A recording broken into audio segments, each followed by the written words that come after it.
धन्यवाद एवं आभार प्रकट करता हूं। धन्यवाद। धन्यवाद। श्री बजरंग सोनेवानी जी। मुझे आपने बोलने का मौका दे दिया। मैं एनसीपी शरद पवार पार्टी से हूँ। आदरणीय शरद पवार साहब से कृपा से मैं ये सभागृह में हूँ। मुझे बहुत खेदजनक बात ये बजट पे बात करते टाइम पे बोलना है कि महाराष्ट्र के वित्त मंत्री जो डेप्यूटी सीएम थे उनका निधन 14 दिन पहले हो गया। इस सभागृह में सदस्य थे। पहले मैं उनको भावपूर्ण श्रद्धांजलि अर्पण करता हूं। और माननीय अध्यक्ष जी, मैं सन 2026-27 या अर्थसंकल्पावर बोलण्याची संधी दिल्याबद्दल आपले मनपूर्वक आभारी आहे। महोदय, यावेळच्या अर्थसंकल्पामध्ये सरकारचा कोणता स्पष्ट दृष्टिकोन, ठोस धोरण किंवा देशवासियांसाठी काहीतरी करण्याची ठाम इच्छाशक्ती दिसून येत नाही। हा अर्थसंकल्प घाईघाईत कोणताही सखोल विचार न करता जमिनीवरील वास्तव्यानं समजून तयार करण्यात आलेला नाही। नेहमीप्रमाणे यालाही अर्थसंकल्प न म्हणता सरकारचा आणखी एक जुमला बजेट म्हणणे अधिक योग्य होईल। महोदय, मी या सभागृहापूर्वी काही महत्त्वाचे मुद्दे मांडू इच्छितो। मागील अर्थसंकल्पात मांडलेले मुद्दे यावेळेस केवळ रंगरंगटी करून नव्या स्वरूपात पुन्हा सादर करण्यात आलेले आहेत। महोदय, माननीय अर्थमंत्री महोदयांनी सुधार एक्सप्रेस या संकल्पनेची मोठ्या गाजावाजात घोषणा केली आणि सरकारने 350हून अधिक सुधारणा केल्याचे सांगितले। मात्र 350 सुधारणा नेमक्या कोणत्या याचा तपशील देण्यात आलेला नाही। जीएसटी सोडल्यास कोणताही ठोस सुधारणा झाली हे स्पष्ट होत नाही। जीएसटी सारखा विषय गोरगरिबांना लुटण्याचा विषय जीएसटी मध्ये होतो। जीएसटी मध्ये बरेच काही बदल केले, हे बदल सुद्धा चुकीच्या पद्धतीने आहेत असं माझं मत आहे। महोदय, जीएसटी बाबत सांगायचे झाले तर हा कर घाईघाईत रात्री 12 वाजता घंटा नांद करत लागू करण्यात आला। विरोधकांनी वारंवार सूचित केले ही सर्व संबंधित चर्चा करून विचारपूर्वक हा कर लागू करावा, पण सरकारने कोणतीही सूचना मान्य केली नाही। आज सरकार स्वतःच्या चुकीच्या निर्णयामुळे निर्णय झालेल्या अडचणी दुरुस्त करण्याचा प्रयत्न सुधार एक्सप्रेस या नावाखाली करत आहे। माझा सरकारला थेट प्रश्न आहे की तुमच्या चुकीच्या जीएसटी धोरणामुळे ज्या व्यापाऱ्यांचं, उद्योजकांचं आणि सामान्य नागरिकांचं नुकसान झालं त्या सर्व लोकांना सरकार नुकसान भरपाई देणार आहे का?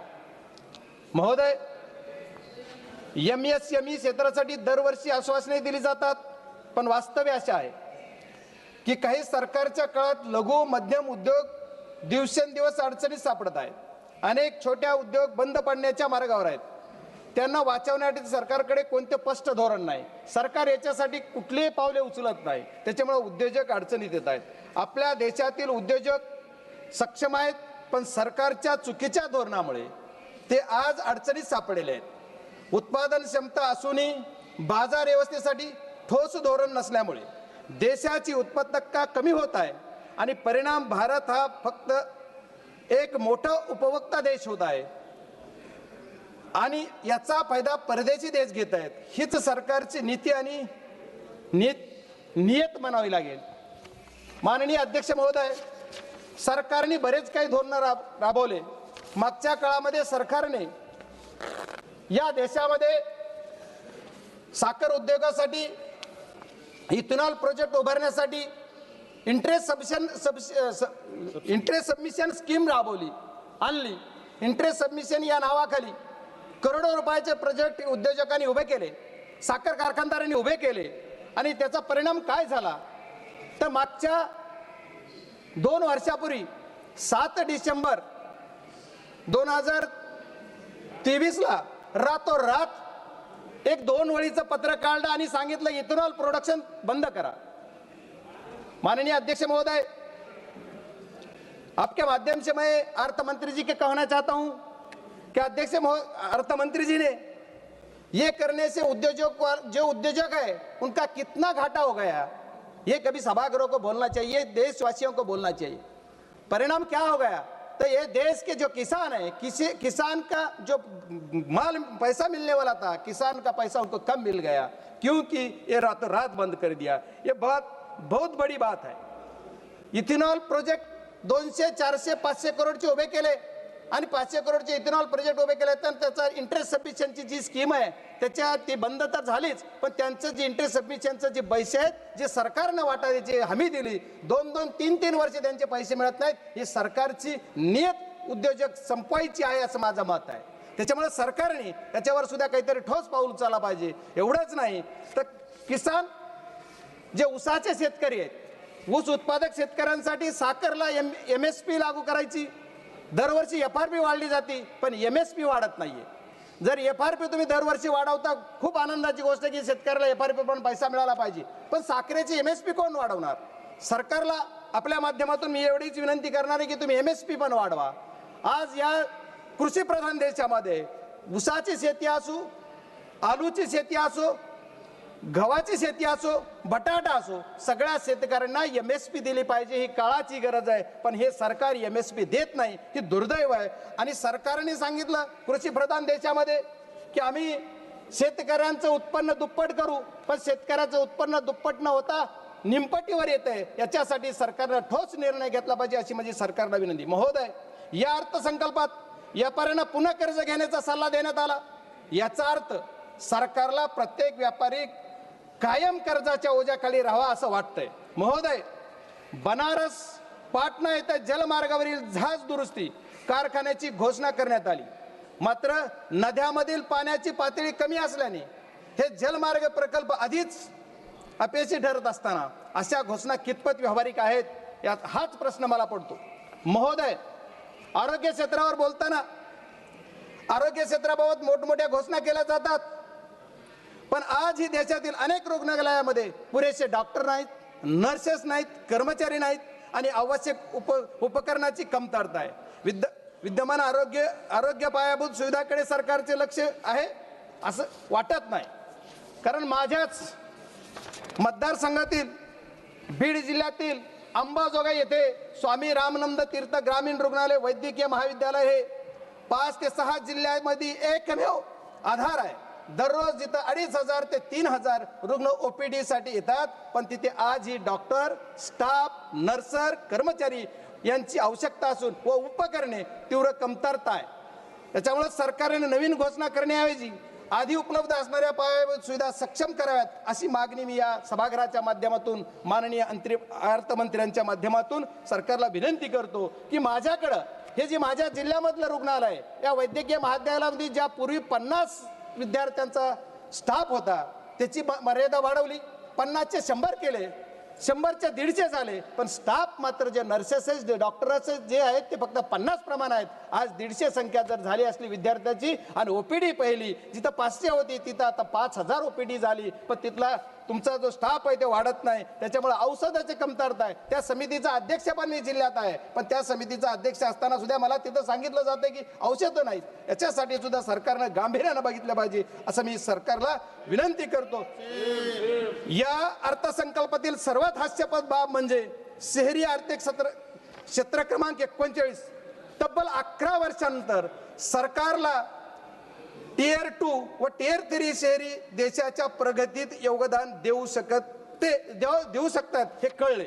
याचा अर्थ गेली 11 वर्षे नागरिकांना शहरी नागरिकांना दुय्यम दर्जाची वागणूक देण्यात आली, हीच सरकारची अप्रत्यक्ष कबुली आहे.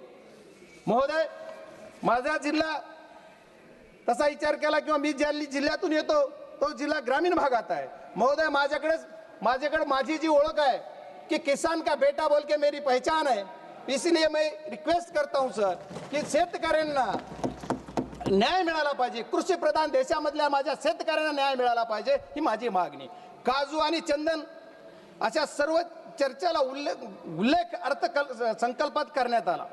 काजू हा सर्वसामान्यांच्या आवाक्याबाहेर आहे आणि चंदन उत्पादक दक्षिण भारतातील शेतकरी आपल्या मालाच्या विक्रीसाठी त्रस्त आहेत. ही किती लाजिरवाणी घटना आहे की आपल्याला जे तुम्ही लावायला सांगताय, प्रोत्साहन देताय आणि परत पुन्हा माल विक्रीला तुम्ही चालना देत नाही किंवा माल घेत नाही, ही अत्यंत खेदजनक बाब आहे.